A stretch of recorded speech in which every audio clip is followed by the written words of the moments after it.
Hi hello ನಮಸ್ಕಾರ Karnataka Infotech Kannada YouTube ಚಾನಲ್ಗೆ ಸ್ವಾಗತ. ಇವತ್ತಿನ ವಿಡಿಯೋದಲ್ಲಿ ನಾವು SSP ಸ್ಕಾಲರ್ಶಿಪ್ಪನ್ನು ಹೇಗೆ ಅಪ್ಲೈ ಮಾಡೋದು ಎಂದು ನೋಡೋಣ. ಈ ವಿಡಿಯೋ ತುಂಬ ಇಂಪಾರ್ಟೆಂಟ್, ಯಾಕಂದರೆ KCT ಮೂಲಕ ಯಾರ್ಯಾರು ನೀವು ಇಂಜಿನಿಯರಿಂಗ್ಗೆ ಅಡ್ಮಿಷನ್ ಆಗಿದ್ದೀರಾ ಅಂಥವರಿಗೆ ತುಂಬ ಇಂಪಾರ್ಟೆಂಟ್ ವಿಡಿಯೋ ಆಗುತ್ತೆ. ನೀವು must and should watch this video. ಮೊದಲು ಕ್ರೋಮ್ ಬ್ರೌಸರ್ ಓಪನ್ ಮಾಡಿ SSP ಅಂತ ಸರ್ಚ್ ಮಾಡಿ.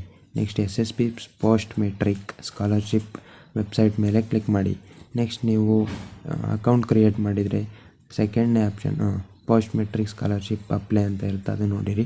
ನೀವು ಸ್ಟೂಡೆಂಟ್ ಲಾಗಿನ್ನಲ್ಲಿ ID ಮತ್ತು ಪಾಸ್ವರ್ಡ್ ಕೊಟ್ಟು ನಂತರ ನೀವು ಕ್ಯಾಪ್ಚಾವನ್ನು ಟೈಪ್ ಮಾಡಿ ಸ್ಟೂಡೆಂಟ್ ಲಾಗಿನ್ ಮೇಲೆ ಕ್ಲಿಕ್ ಮಾಡಿ.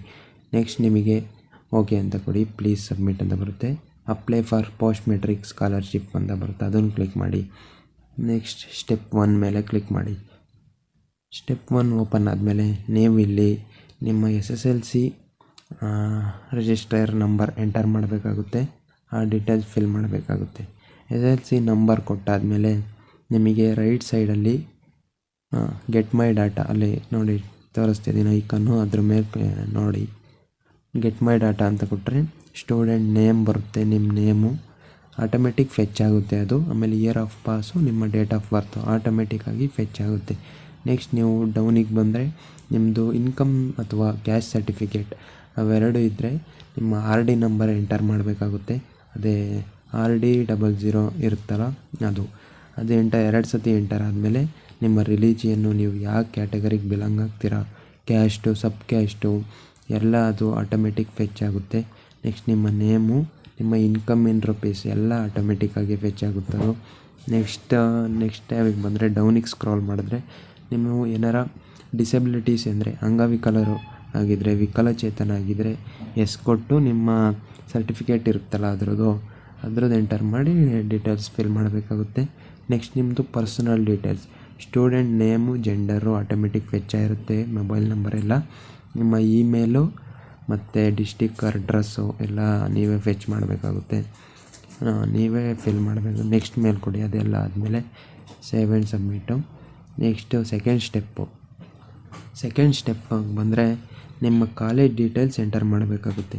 ನೀವು ಔಟ್ಸೈಡ್ ಕರ್ನಾಟಕ ಇದ್ದರೆ ಎಸ್ ಕೊಡಿ, ಇಲ್ಲ ನೋ ಕೊಡಿ. ನೆಕ್ಸ್ಟ್ ನೀವು ICSE ಇಲ್ಲ CBSE ಮೇಲೆ ಇದ್ದರೆ ಓದ್ತಾ ಇದ್ದರೆ ಅದನ್ನು ಕೊಡಿ, ನಾವಿಲ್ಲಿ ಸೆಕೆಂಡ್ PUC ಇಲ್ಲ, ನಾವು ಇಂಜಿನಿಯರಿಂಗ್ ಸ್ಟೂಡೆಂಟ್ಸ್ಗಾಗಿ ನಿಮ್ಮ ಹತ್ರ ಈಗಿನ ಅಡ್ಮಿಷನ್ ಆಗಿರ್ತೀರ, ಅದಕ್ಕೆ USN ನಂಬರ್ ಇರಲ್ಲ, ಅದಕ್ಕಾಗಿ ನೀವು ಫಸ್ಟ್ ಇಯರ್ ಪ್ರೊಫೆಷ್ನಲ್ ಕೋರ್ಸ್ ಅಂತ ಹೊಡೀರಿ. ಅಲ್ಲಿ mode of admission KCT counselling. Next ಅದು ಅಥಾರಿಟಿ ಬಂದು KEA, ನಮ್ಮದು UG ಬರುತ್ತೆ ಇಂಜಿನಿಯರಿಂಗ್ ಸ್ಟೂಡೆಂಟ್ಸು.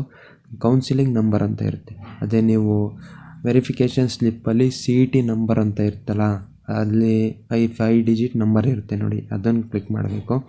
ಆಮೇಲೆ ಅಡ್ಮಿಷನ್ ಇಯರು, ನಿಮ್ಮದು ಕೌನ್ಸಿಲಿಂಗು ಯಾವ ಇಂಜಿನಿಯರಿಂಗ, BSc ನರ್ಸಿಂಗ ಯಾವುದಕ್ಕೆ ಸೇರ್ತೀರಾ ಅದನ್ನು ಇಂಜಿನಿಯರಿಂಗ್ ಅಂತ ಕೊಡಿ.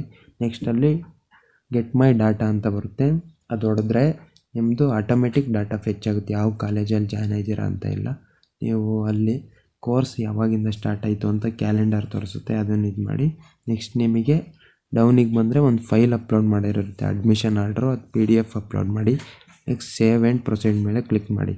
ನೋಡಿ, dear students, your academic details had been fetch, ನೀವು ಕರೆಕ್ಟಾಗಿದೆ ಅಂತ ಚೆಕ್ ಮಾಡಿಬಿಟ್ಟು ನೆಕ್ಸ್ಟ್ ಮೇಲ್ ಕೊಡಬೇಕಾಗುತ್ತೆ. ನೆಕ್ಸ್ಟ್ ಮೇಲ್ ಕ್ಲಿಕ್ ಮಾಡಿ. ನೆಕ್ಸ್ಟ್ ಮೇಲ್ ಕ್ಲಿಕ್ ಆದ ನಂತರ ನೀವು ಡೇ ಸ್ಕಾಲರ್ ಆಗಿದ್ದರೆ ಎಸ್ ಕೊಡಿ, ನೀವೇನಾರು ಹಾಸ್ಟೆಲ್ ಆಗಿದ್ದರೆ ನೋ ಕೊಟ್ಟು ನೀವೇ ನೆಕ್ಸ್ಟ್ ಮೇಲೆ ಕ್ಲಿಕ್ ಮಾಡಬೇಕಾಗುತ್ತೆ. ನೋಡಿ, ಇಲ್ಲಿ ಇನ್ನೂ ಶಾರ್ಟ್ಲಿ ಅನೌನ್ಸ್ ಮಾಡ್ತಾರೆ ಇಂಜಿನಿಯರಿಂಗ್ ಸ್ಟೂಡೆಂಟ್ಸ್ ಯಾವಾಗ ಅಪ್ಲೈ ಮಾಡಬೇಕು ಅಂತ.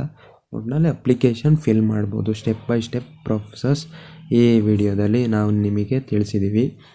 ಹೆಚ್ಚಿನ ಮಾಹಿತಿಗಾಗಿ ಯಾವಾಗ ನಿಮಗೆ ಸ್ಕಾಲರ್ಶಿಪ್ ಫೈನಲ್ ಸಬ್ಮಿಟ್ ಕೊಡ್ಬೋದು ಅಂತ ನಾನು ನಿಮಗೆ ಮುಂದಿನ ವಿಡಿಯೋದಲ್ಲಿ ಹೇಳ್ತೀನಿ. ನೋಡಿ, ಇಲ್ಲೇ the deadline to submit your application 15/10 ಅಂತ ಇದೆ. ಅದು ಮಾಮೂಲಿ BA BCom ಡಿಗ್ರಿ ಮಾಡಿರ್ತಾರಲ್ಲ ಅಂಥ ವಿದ್ಯಾರ್ಥಿಗಳಿಗೆ ಈಗ 15ವರೆಗೂ ಇದೆ. ನಮಗೆ ಇಂಜಿನಿಯರಿಂಗ್ ಸ್ಟೂಡೆಂಟ್ಸ್ಗಳಿಗೆಲ್ಲ ಶುರುವಾಗುತ್ತೆ ಸದ್ಯದಲ್ಲೇ. ನಿಮಗೆ ಯಾವಾಗ ಶುರುವಾಗುತ್ತೆ ಅಂತ ನಾನು ಹೇಳ್ತೀನಿ. ಅಲ್ಲಿವರೆಗೂ stay tuned. Infotech Kannada YouTube channel. ಜೈ ಹಿಂದ್.